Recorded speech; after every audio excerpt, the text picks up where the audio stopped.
It is 11:22. We are 2 weeks away from Halloween. We all get to cut on our cameras that day as we're on the air and see Phil dressed as a conehead. So we're looking forward to that. We're also looking forward to this. Tom Green joining us now from Sooners Illustrated, part of the 247 Sports Network. Carolina will hit the road for Norman, their first ever trip there, first ever game against Oklahoma this weekend, 12:45 Eastern. On the SEC Network, Shane Beamer will be returning to a place he knows quite well. Tom, thank you for accepting our invitation and joining Mike, JC, Phil, and myself to talk about this ball game. Really glad to have you, man.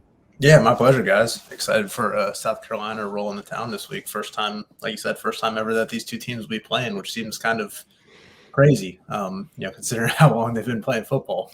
Yeah, but a lot of familiarity between the two head coaches. Brent Venables, obviously, in his time at Clemson, and Shane, of course, spent a few years up there in Norman with Lincoln.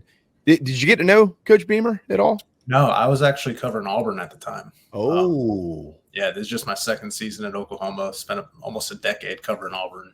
Yep. So saw Brent a couple times when he was at Clemson, back when they played Auburn, that home and home in 2016-17. But no, didn't really get to see Shane at all. I've been out of the loop. I didn't know you were the same Tom Green that worked with Ronnie at Auburn, but you are. I remember you now. I was like, oh, it's not the most unique name. I mean, yeah, there's some Tom Greens out there, So yeah, one in particular. Yeah, I've always thought you did a good job. So congrats on appreciate that. 2 years later. Congrats on the move, my friend. So, how do you like Norman? I actually live in OKC, so it's just a little 25-minute drive down the road, but it's nice here. It's different than Auburn. It's a little bit bigger. More of a metropolitan area, a little bit more to do, but it's a fun area. Sneaky good food town. Heard that. Aside from the 110-degree heat in the summer and the unforgiving wind in the winter, it's a good place to live. I keep getting told about Bricktown. What's good in Bricktown? There's some good restaurants there. It's kind of a little bit more touristy area, but there's some cool stuff to see. That's where the minor league baseball park is.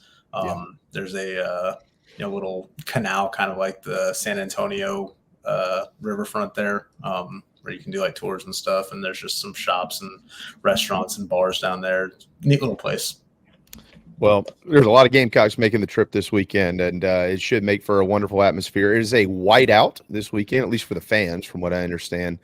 Sooner fans will all be wearing white to the ball game on Saturday. All right, Tom, we got a lot to get to. I was going through a bunch of your stuff on the website, and man, you got some great stuff up. One article in particular that I'm going to reference a bunch here in just a minute, but give us an update and some background on the quarterback situation. Obviously, Jackson Arnold was the guy, and now he's not the guy. There's rumors he's going to maybe redshirt and transfer. So kind of fill us in on what's going on up there. Yeah, it's been kind of a messy situation just for the offense altogether this season. Jackson Arnold was a 5-star prospect coming in last year. He was the backup to Dylan Gabriel last year, spent the season learning behind him, got some experience early in the year, and then came in relief in that BYU game when Dylan Gabriel got a concussion right before halftime and, helped them hold on for the win there. Then once Dylan Gabriel hit the transfer portal at the end of the regular season, Jackson was kind of promoted into that starting role. He was, touted as basically the face of the program moving forward.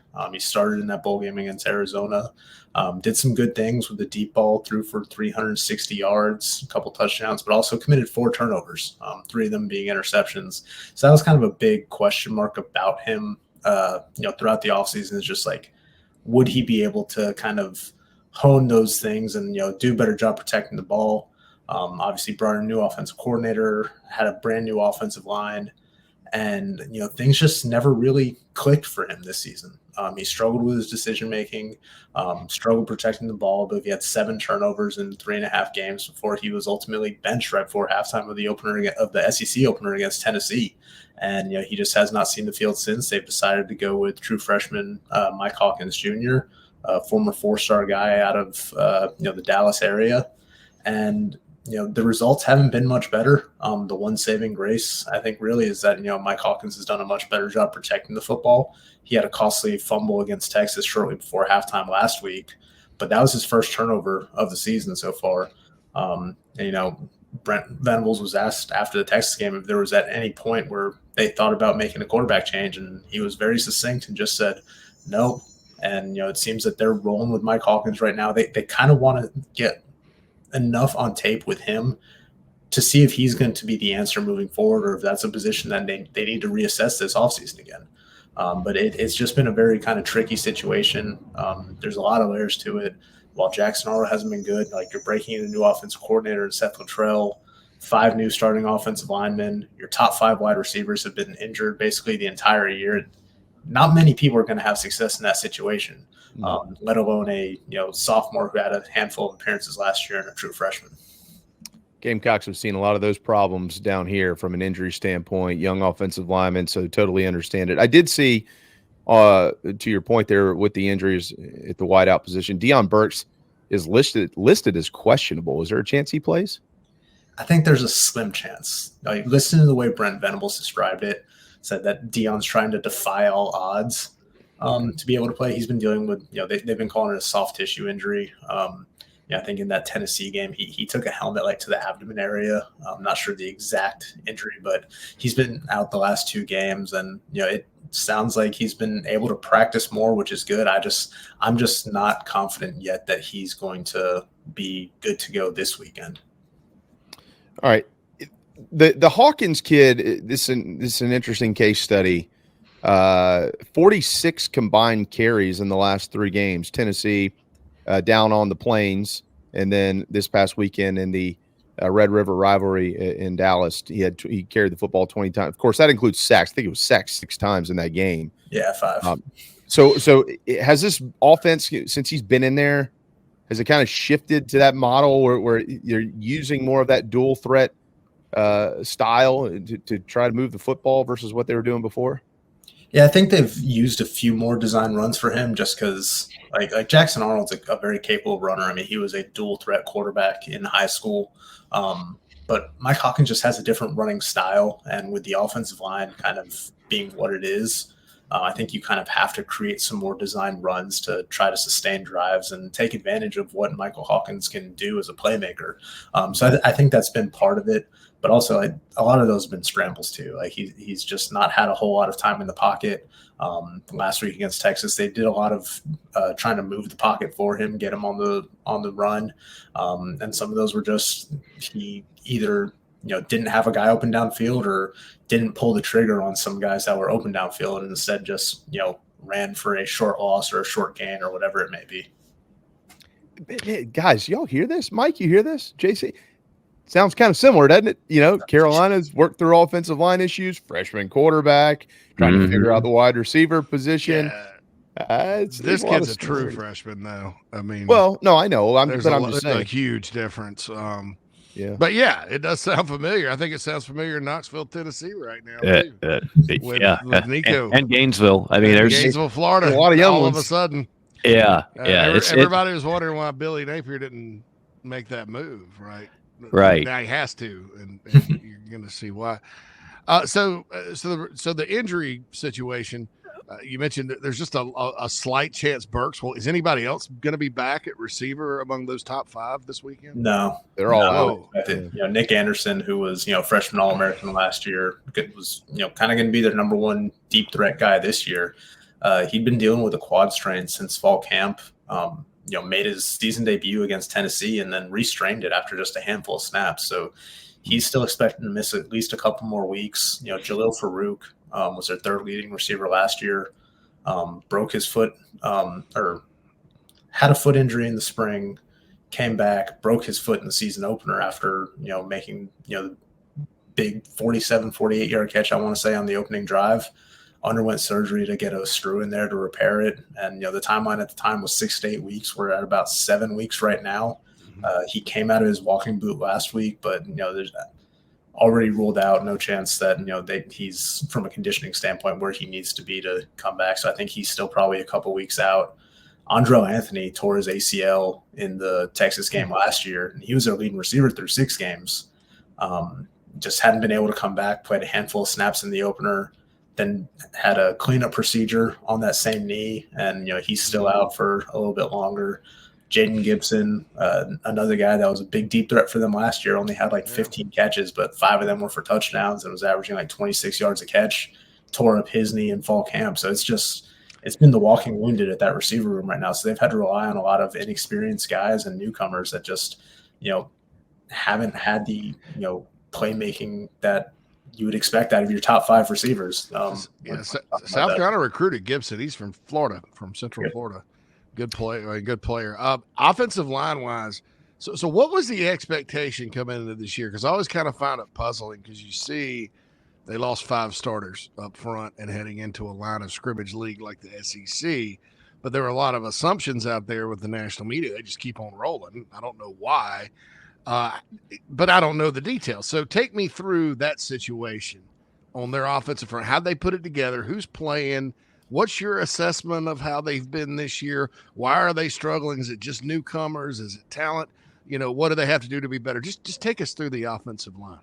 Yeah, I mean, it wasn't just like the 5 regular starters from last season. They lost 3 other guys that were, started in some capacity or were rotational players on that offensive line. So really, you lose 8 guys up front. It's going to be a rebuild no matter what. I think there was cautious optimism, throughout the offseason just because Bill Bedenbaugh's track record of developing guys, is one of the better offensive line coaches in the country. But, really, they attacked the portal. They signed 5 guys. And, I think we all kind of know that it's very difficult to rebuild an offensive line through the transfer portal.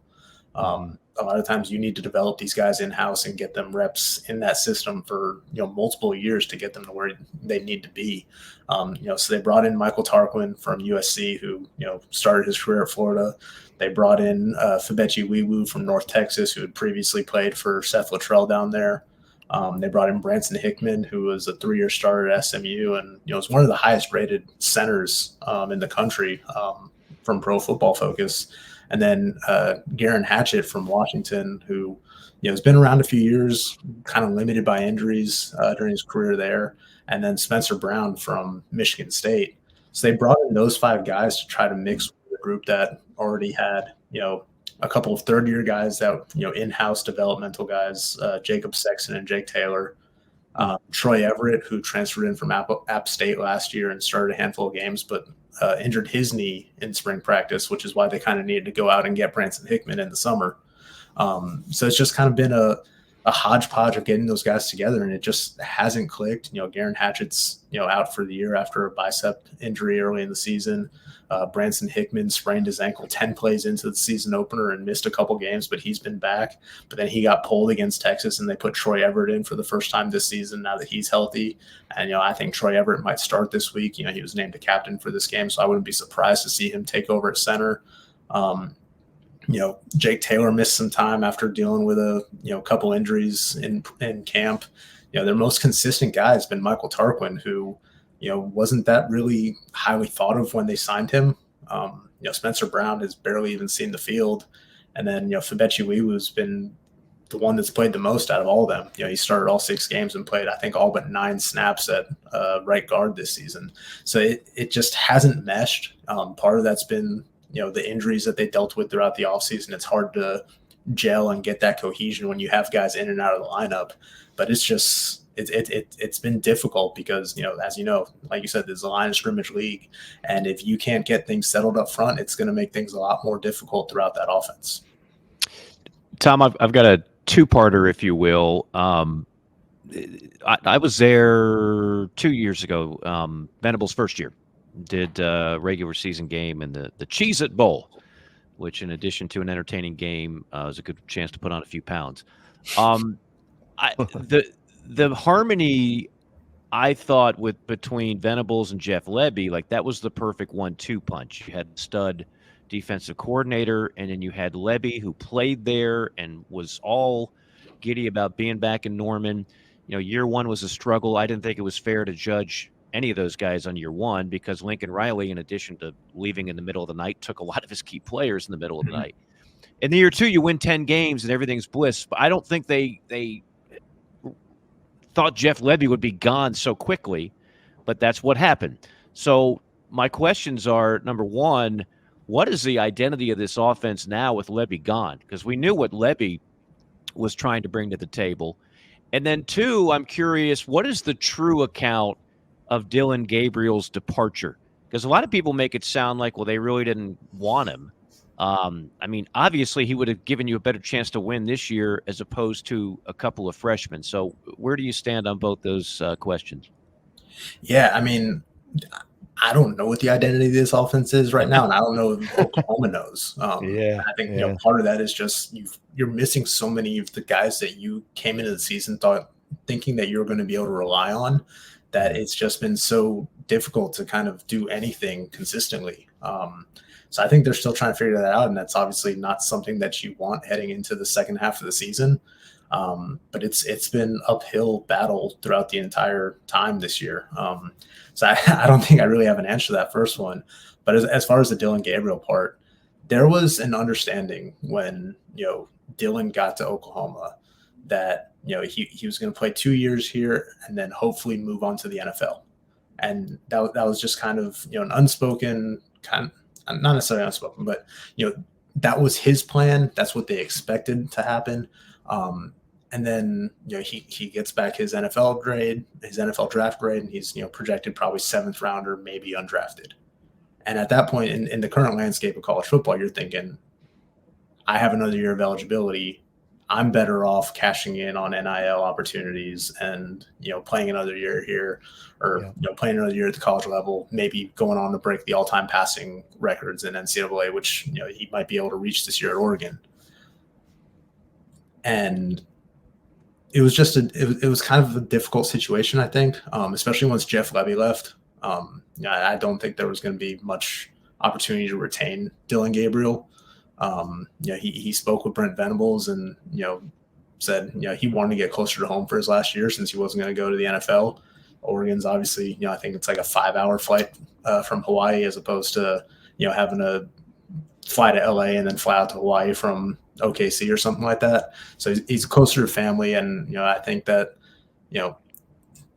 I don't think they wanted to move on from him. Like, anytime you have an experienced quarterback who has proven that he can execute at a high level, you would love to keep him. But I think it was just kind of a mutual parting of ways once he realized he wasn't going to go to the NFL. He knew Jackson Arnold was behind him, and probably didn't want to put him in a situation where he had to make his own decision either. I don't think there was really a chance of Dylan following Jeff Levy to Mississippi State, even though that would have been in the SEC. It was more of a rebuild opportunity there. So I think he wound up doing what was best for him, going to Oregon, and Oklahoma had to move on. And they at the time they felt comfortable with Jackson Arnold. They thought that he was going to be the future of this program. And while Brent Venables still holds Jackson Arnold in high regard, it just hasn't worked out so far. Tom Green joining us 11:40 here on Inside the Gamecocks, the show Sooners Illustrated. You wrote a call. You've got a column up that came out, I think it was yesterday, Tom, yesterday morning. 10 eye-popping stats that put Oklahoma football's offensive issues into perspective. It's just, first of all, pretty telling. No, that's number one, but I'd say 1A or 1B, however you want. Brilliantly written, by the way. Appreciate that. Really appreciate you laying it out there like that. Pretty amazing that through 6 games this year, Oklahoma doesn't have a 200-yard passer, a 100-yard receiver, or a 100-yard rusher either. One of the I do want to get to the defense here in a second, but as you well know, one of the characteristics of a Shane Beamer coached football team is having high quality special teams. And while the last couple of games, there's probably a couple things here and there they'd certainly like to get corrected. They're usually pretty good. Oklahoma punched the football over 6 times per game, and I think if I read it correctly, that's the most in the Power 4, right? Yes. So you kind of wonder coming into this game if this is where South Carolina's special teams strike, when they have lots of opportunities against a team like the Sooners, who continuously having to give the ball to the other team. Generally they find a way to get in there and do something special. So have you heard anything about how they're preparing for Joe DeCamillis and Shane Beamer and this special teams unit as we get closer to the game? Well, I think it's something that Brent Venables is obviously very well aware of. He made a point to mention it a couple times during his press conference on Tuesday and even on his radio show Monday night. Even adding in there that, South Carolina's punter, I think, has completed 7 of 8 passes over the last couple of years. So they're not afraid to take a risk. But I think the one thing that Oklahoma can kind of hang its hat on in preparing for that, though, is that special teams has been much improved for Oklahoma this year. I think they were 94th in the country last year in special teams efficiency. And it just was not good. They brought in Doug Deacon, who was the special teams coordinator at San Diego State for a handful of years, and consistently had top 10 units while he was over there.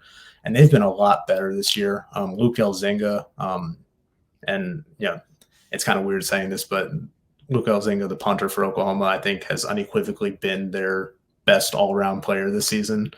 He's probably a Ray Guy candidate at this point, but he's been really good at flipping the field and helping them win the field position battle. Even though the results haven't been great on the scoreboard since the start of SEC play, they've been one of the best teams in the country just in terms of field position so far halfway through the season.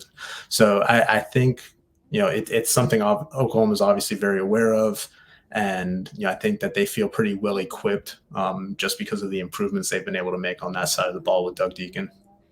All right. On the defensive side, though, if it's a Brent Venables coach team, defensively they're going to be pretty good.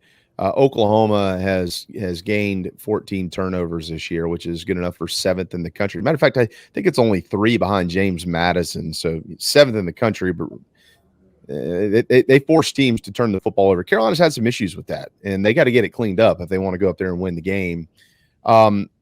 So what is the identity of this defense, and how much added pressure has been put on them because of the inability of the offense to move the football and score?